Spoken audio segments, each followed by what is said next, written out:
Welcome back to the second episode of Digit Crash. Today we will dive into intersection of architecture and digitalization. My guests today are Katarina, Isidora, and Milica. They are my faculty colleagues.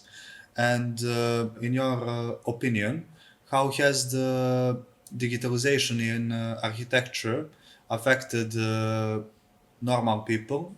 Do they feel closer or more distant to general praxis of architecture? Okay, this is a tough one for the start.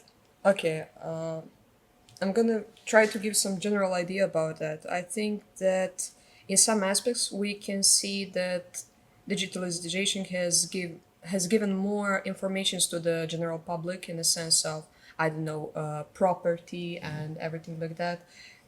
General idea about the actual architectural practice and the projecting phases, so they have a general idea about that. So when they get to do some kind of a project, they know what the next step is. They know what to expect. But in a sense, if we are going to talk about that poetic nature of the architecture, I think it's lost because they tend to see more and more buildings that are just repeated and repeated and repeated in some kind of a, I don't know, for example, kind of a dystopian post-apocalyptic kind of houses that happen. They're just uniformity in its core. So I think that's the base level of it. Uh, yes, but do you think it helps architects that customers can be more understanding of what they get for the price they pay? Like if you if you project make a project of a house for someone, do you think it's easier to show them and explain to them what you did on a digital platform or in the Yeah, in the classical sketch level, workspace sketch and it depends on the type of the person. Here in our country, I think there is still most of the people that still like to see a hand drawing and be like, okay, please put the pen on the paper. I want to see how it actually works, how I'm moving through the space.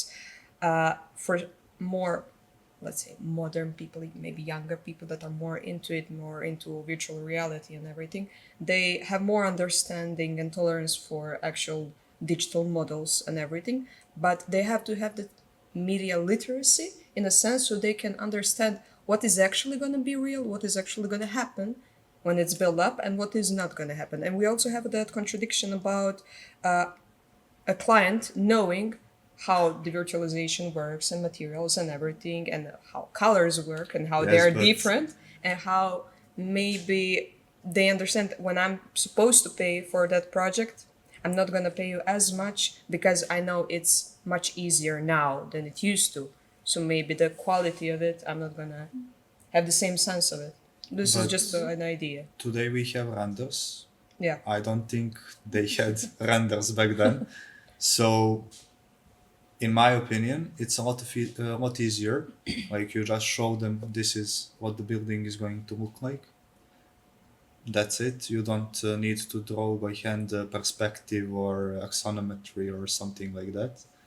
Yes, but um, it's understandable. But what Isidora said in the first place, it's also if you're not used to uh, the program you're using or something, throughout time, we are going to have buildings that are similar. We are going to have something that if we don't know how to use the program, we tend to just let it do its job, do whatever it feels like, and it's going to usually come up with the same solution that it gave maybe to someone else or something similar.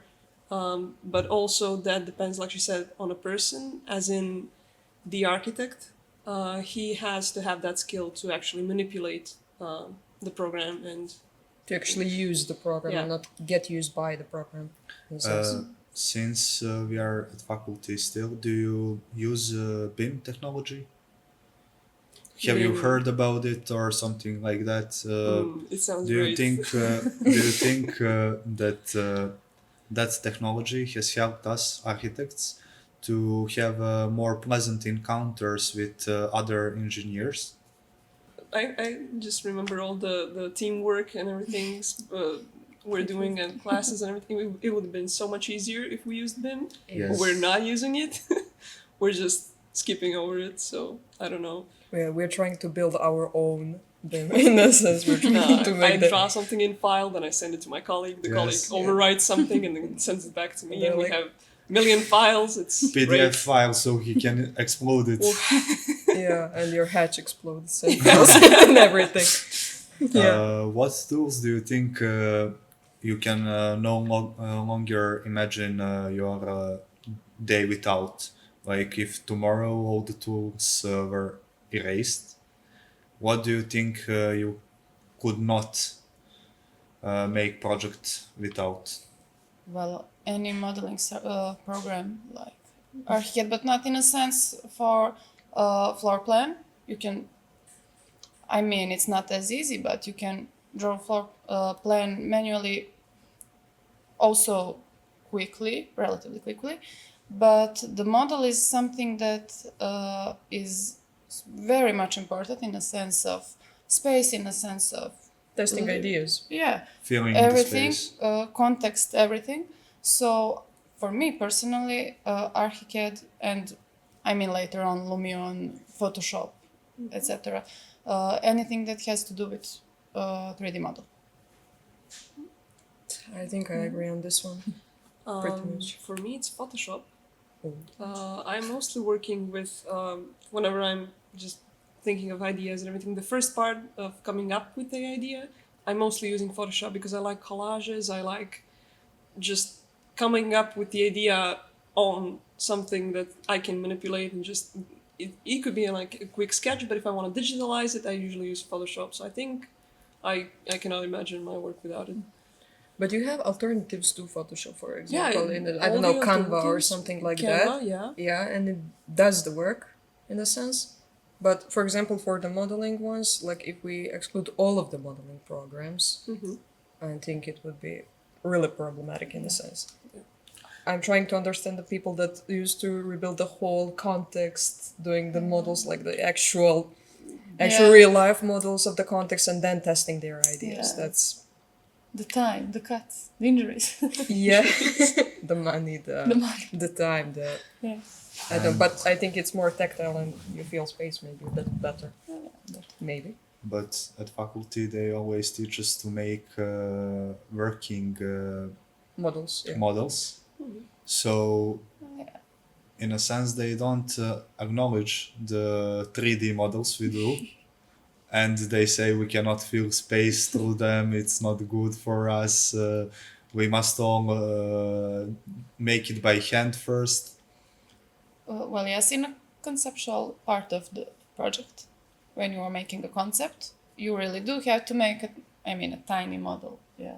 Yeah. It is With helpful. all the Not buildings. everyone. Yeah. No, it is Not everyone. but I could I mean- also do it in like SketchUp, just build the blocks Yes. and everything, but it's not the same as when I'm Yeah.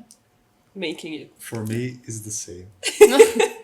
Because I don't think that wasting my time on a handmade object is gonna really help me understand that space. And in the program, I can make a lot of changes instantly. If I don't like something about the form of the object or something like that, I can change it immediately. As in handmade object, I must make new one, then new It one, then depends. new one.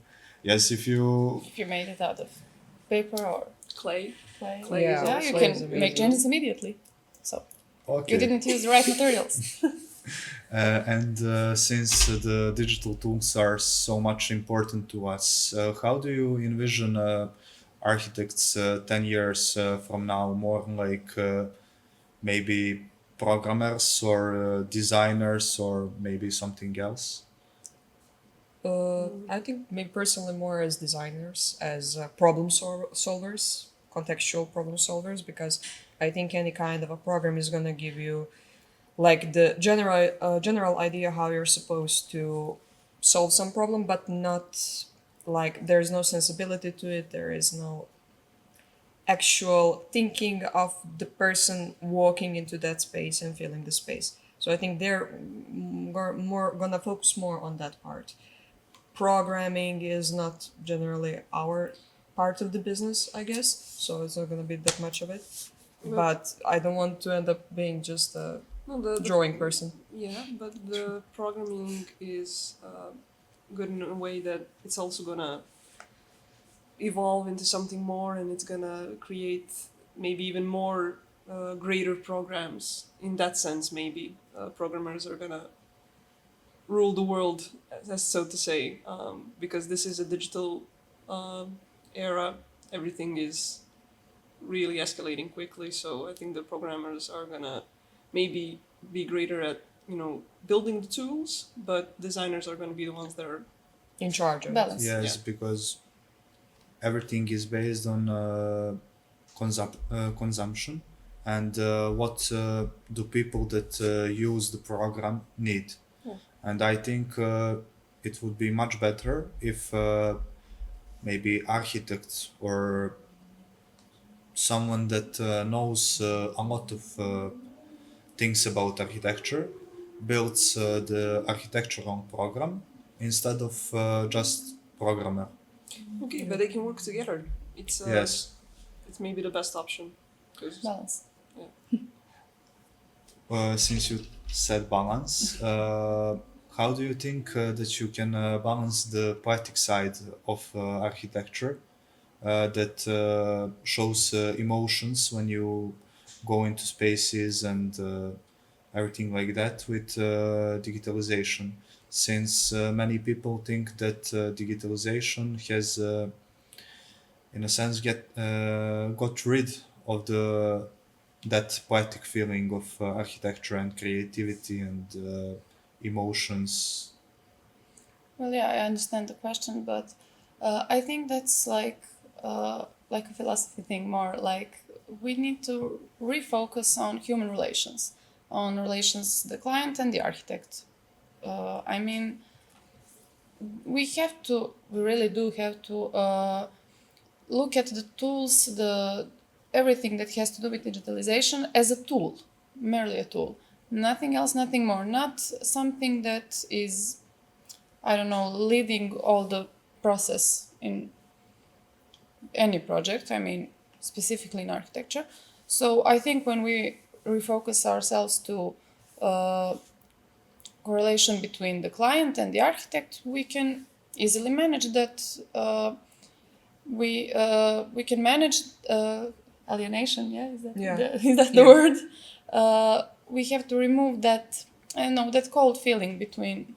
We have to just focus on the wishes, on emotions, on understanding each other, on, I mean, just talking with clients. So I think when that's on a certain level, that there won't be a problem with digitalization at all. it's still that human Yeah. factor that it needs. I think I'm still like repeating from the last episode, but the human Touch. part, the human touch, is something that needs to be present in this digital era for it to still make something emotional and stuff. Because I don't think a machine can make something that. And did you ever feel like digital tools limited your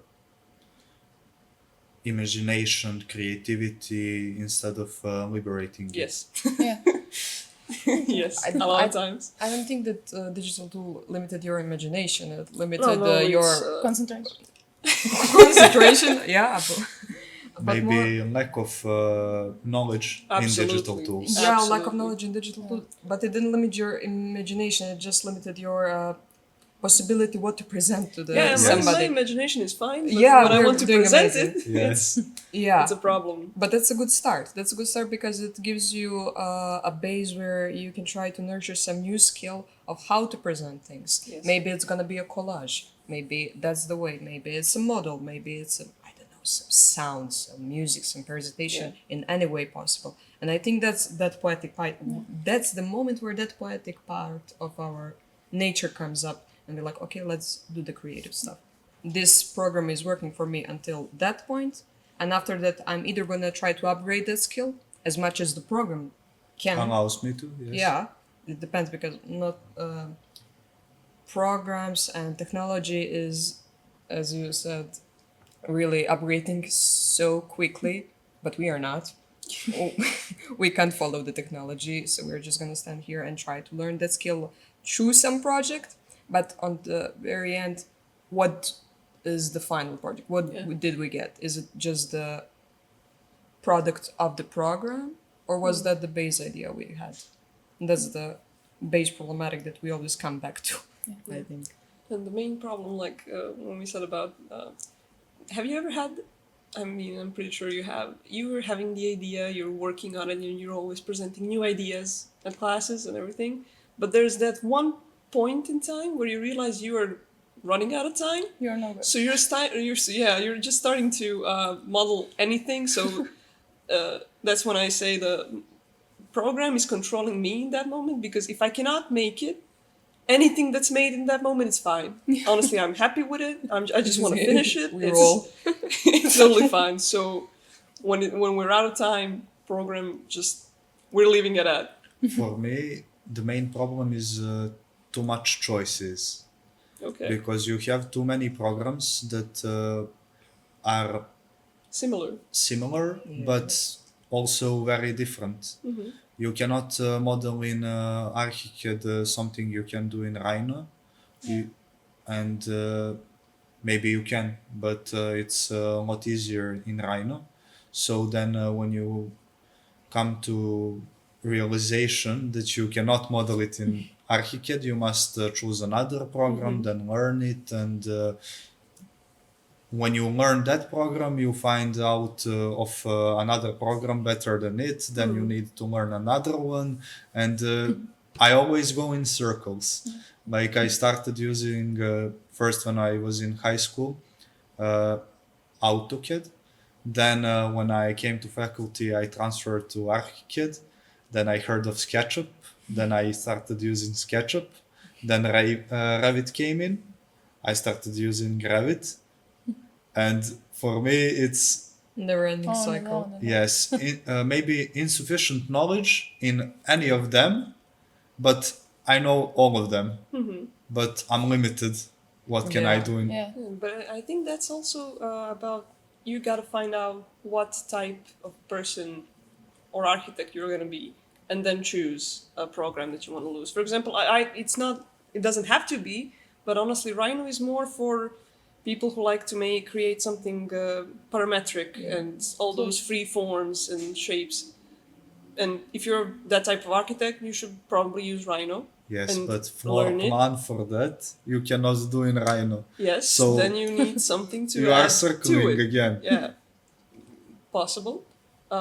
Me personally, I like using ArchiCAD, but also Revit. So it's something that's probably gonna improve over the years. But I'm not the type for shapes, colors. Yeah, you're more forms. focused on the sections and the floor plans. Yes. So you just gotta find out what suits you. But it's great that you're trying and you literally. No, you tried like multiple choices, and that's great because some people are just fixated on maybe AutoCAD and don't want to move For from example. We'll find that, yes. it. They don't want We to all go know to modeling or people like something. Personally attacked. Do you ever think that that digital tools changed? I cannot say changed, but made easier to preserve our cultural heritage, like old buildings and maybe some. You're on fire today. No, the questions are great, honestly. Okay. Thank you. The first steps to any kind of revitalization and preserving the heritage is the actual analyze the site, the actual building, and everything. That's where the digitalization came in and actually helped and sped up the process so much. Yes, I heard of tool that goes and spins, maybe something like that, and it records Yes. 3D Yes. model of the Yes. We had it in our exact. faculty. From Italy. The presentation from Italy, I remember that.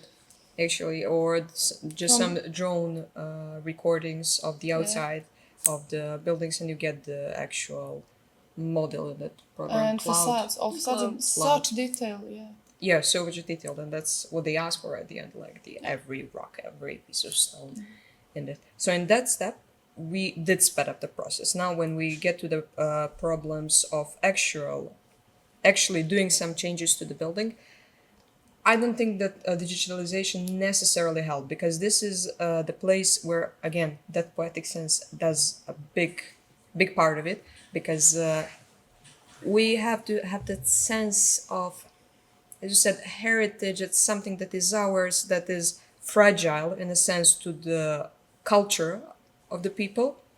So we have to have that sensibility, and it doesn't necessarily come in the program. It can give us some already made up solutions about, I don't know, thermal insulation or whatever, that Yes, can but be helpful in a sense, but I'm gonna let you just, at the very end, that's where creativity shows, how you deal with something and try to preserve the original. yes, but earlier people used to write numbers on the rocks, Yeah. and then they have maybe 2005, 10, never mind, rocks at the site, and they built a church. When they want to rebuild it, oh, I'm missing rock 488. But now you have all that information on cloud, Yeah. and you can access it immediately. You don't need to go to site or something like that.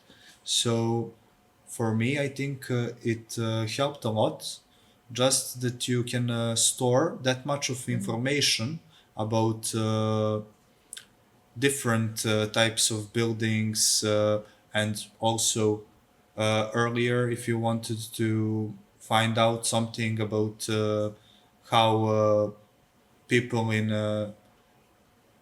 maybe Croatia built something, you needed to go to Croatia, ask about it, read about it from the books, and now you have all that on the internet. So in that sense, I think it helped a lot.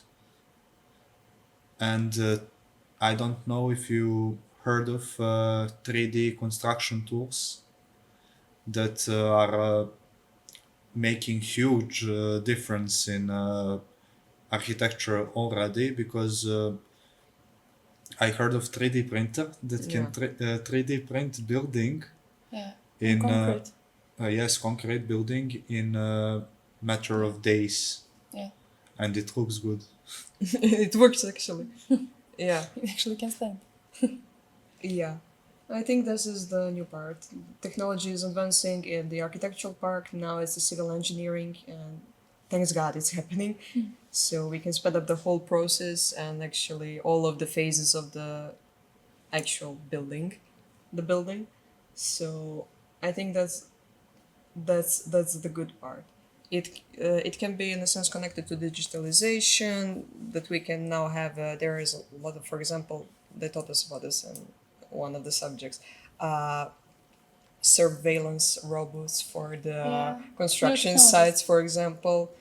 Yeah. Now we have one problem here. Just comes up, problems of people losing jobs. Yeah. That is a real problem. And stability of structure. Stability of structure It's doesn't cool. necessarily need to be. It's gonna be. I think. I have no idea. I think. Doesn't necessarily need to be the problem, because when you do the building, when people do the building, there is always a possibility, and you always have to do that. That mark of security possibility, just to add a few numbers. What if a construction worker messes up?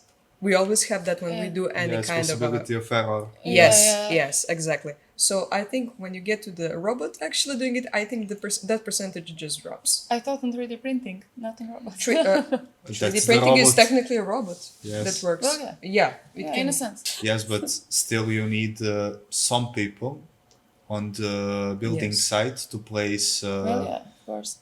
the real construction parts, like to make Columns. Columns, yes. My Yeah. brain stopped for a second. Yeah, I but it's couldn't also a remember matter it. of time before we won't need even those people. When we're just gonna be machines and Yes, machines but doing for the me, job. possibility, just I like think she that's said, possibility minimal. of error in that kind of work environment is a lot less than in a normal workspace. When a robot does it, it's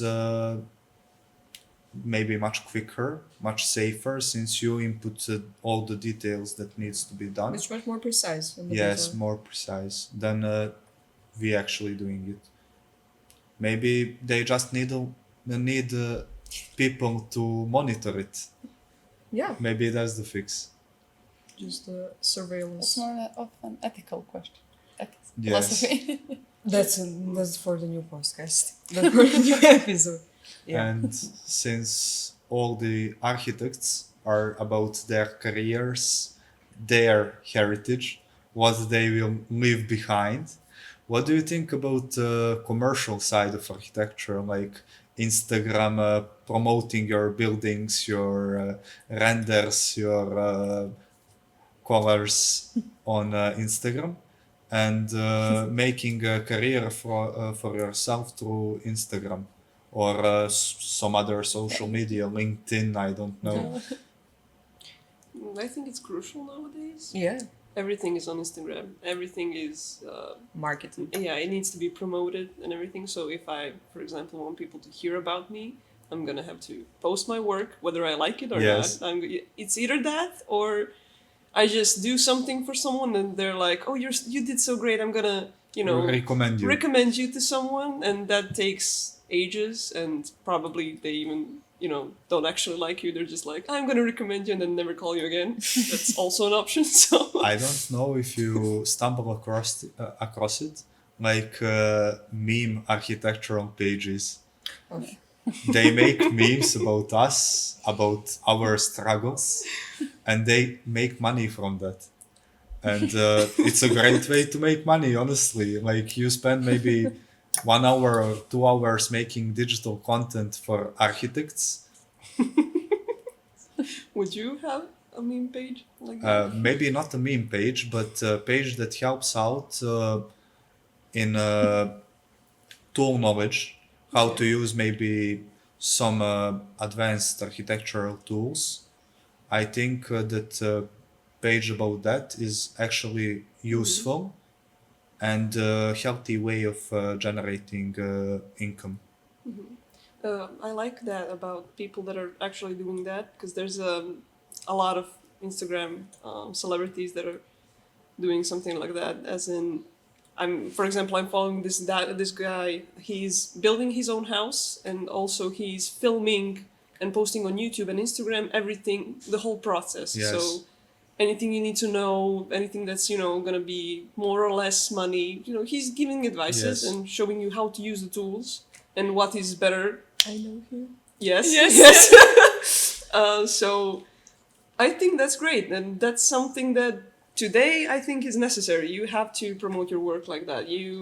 Plus you're helping someone. Yes. So it's not like you're just doing it for yourself. You're also doing it for people that want to know more. So I think that's a Yeah. great thing. This is the base idea from the start, actually, when we talked about the actually promoting your stuff for people to give them information about how everything works in the process. Yes. So they have it being more tangible and actually understanding the process. I think it is necessary at this point. Maybe there is a better way of doing more delicate, more, I don't know, sophisticated in a sense. Maybe it's not necessarily Instagram or something like that. It depends what you're promoting, because nowadays branding is everything at the very end. That's how you're the only one that is gonna market yourself. Yeah. So I think we came to an end. Close the circle. Yes. And you've been great. Thank you very much. Thank you for great questions. No problem. I hope to see you again in maybe some Another other kind of podcast or another episode. Thank you very much.